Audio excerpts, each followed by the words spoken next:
this is why you better get your prices right, man. You better get your prices right. What's up, YouTube family? Gerald Greenlee here with Clean & Green Lawn Service in beautiful South Georgia. Hope y'all are having a great day. It is a little bit overcast out today. I am not cutting today. Well, what are you doing, man? You got the Super S back there. Yeah. All right, you better get your prices right. What's that got to do with the Super S? For the last 2 weeks, I got 3 mowers. For the last 2 weeks, I've been down a mower.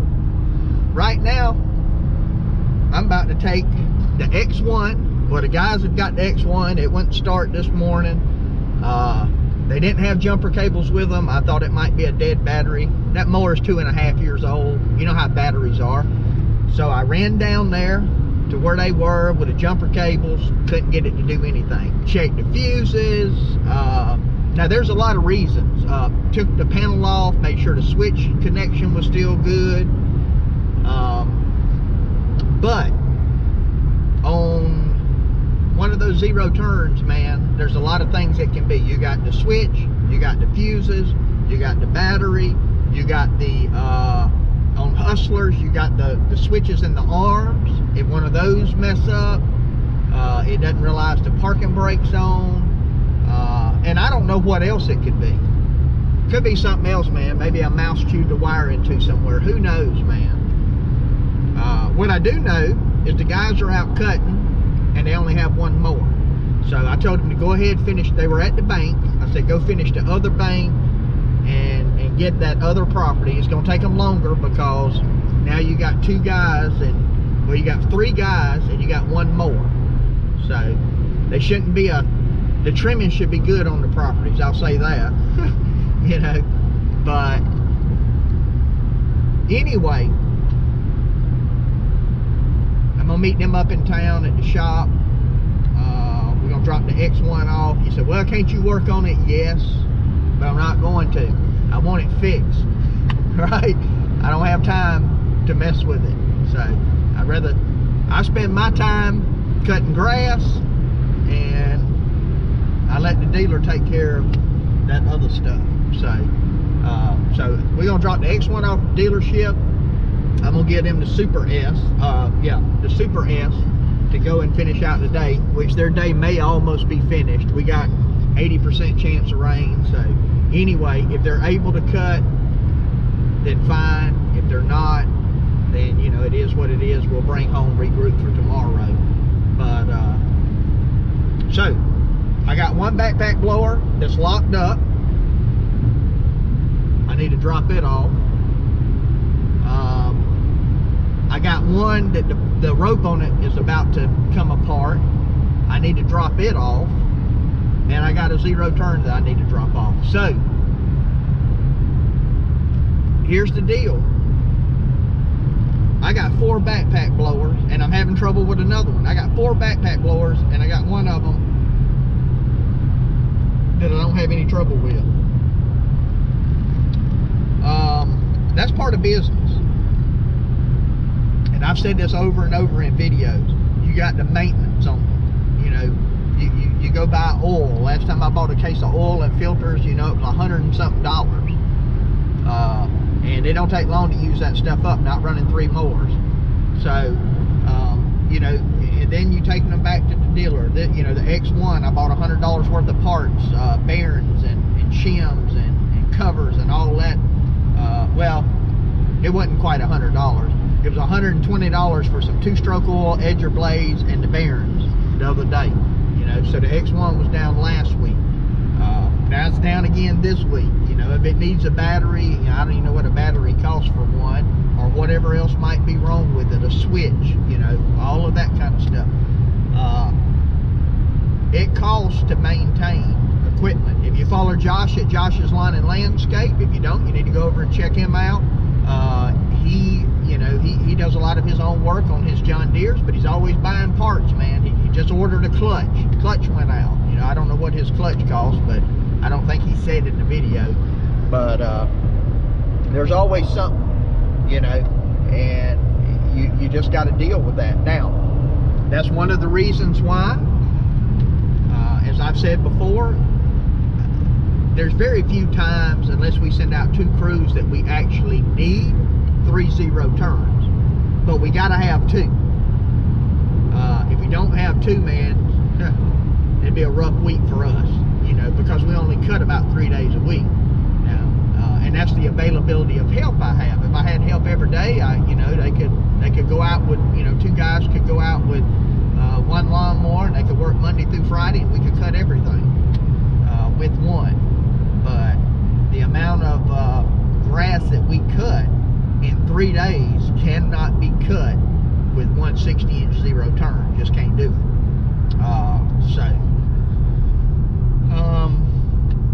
Anyway, I'm gonna get up here and I'm gonna drop this thing off and see. But you know, it's just a reminder to us on pricing. So, you know, and again, I don't want to beat a dead horse, but if you're getting started, and y'all, if you've been in business a while, you already know this, but if you're getting started, you can't be out there charging $35, $45 an hour and expect to you know, run a sustainable business that you continue to invest in. Why?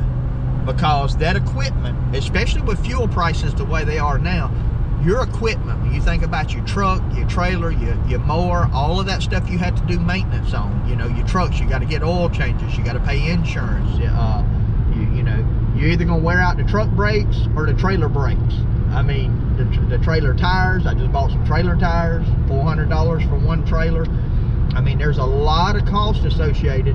And so when you figure your equipment is costing you $20, $25 an hour to be at work, that's just your equipment. That's paying for it, maintaining it. And then if you're solo and you're making $45 an hour, now you're making $20 an hour yourself, and then you're gonna have to pay all this tax and stuff on it, right? And you'll be left with $13 an hour out there working in 100-degree heat, slaving, taking all this risk of being in business. You know, and then if you got guys working for you, you know,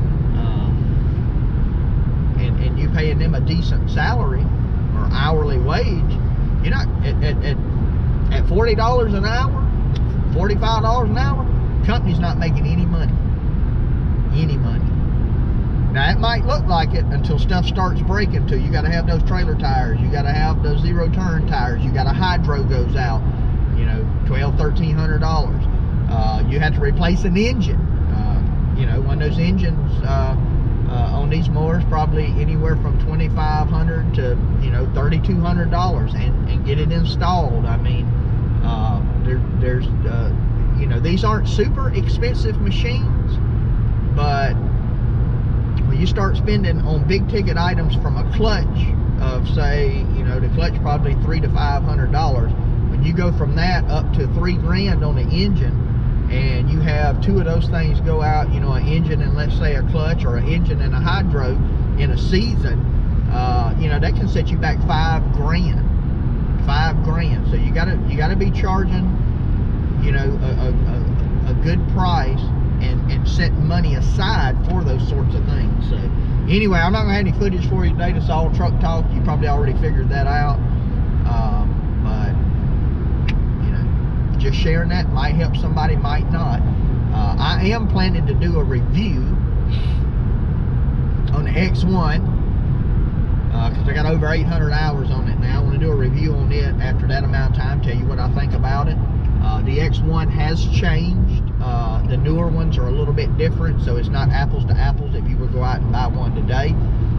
And I definitely want to do a review on the Super S.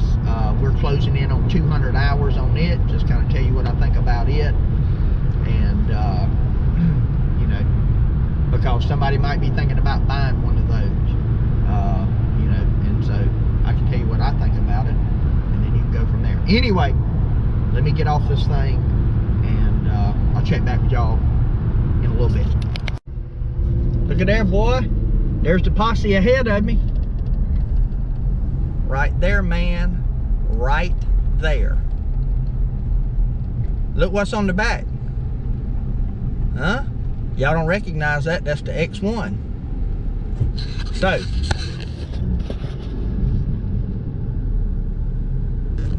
$0.50 cost me $50.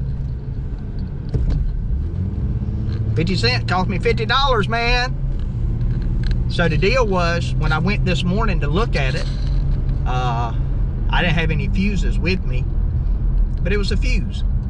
But I checked both of the fuses. Fuses look good, but you know, at a fuse sometimes, especially if they got a little dirt on them, and it being 6:45 in the morning, no sun out, kind of hard to look through them, and I didn't have my own meter with me. I couldn't do a continuity test on it. And so anyway, when they come back in town, I said, hey, let's just go by the dealer, let's drop it off and let them worry with it. I'm gonna give y'all the other more, get you back on the road, get you going.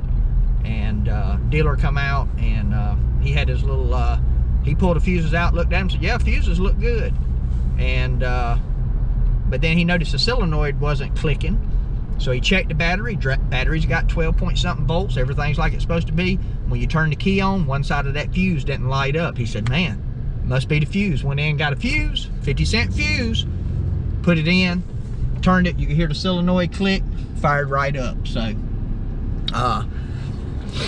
and like I said, that's one of the things, that's one of the small obvious things that you check.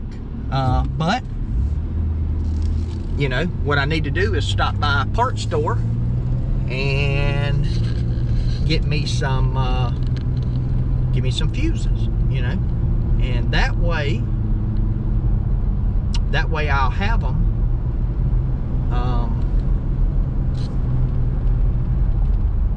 in case something like that happens.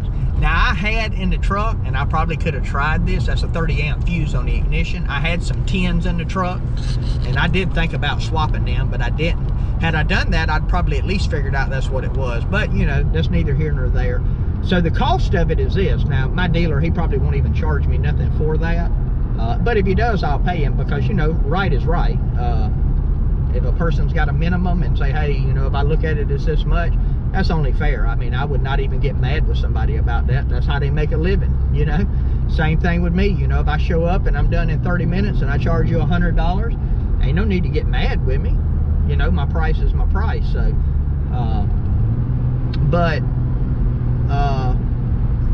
I'm just glad it's back going. That's the main thing. And they're back on the road. They're rolling. They're doing what they need to do. But the money that it cost me is this. So I had 3 guys on the truck, and you know, half the time they on the property, 2 guys are sitting around, right? And they are now about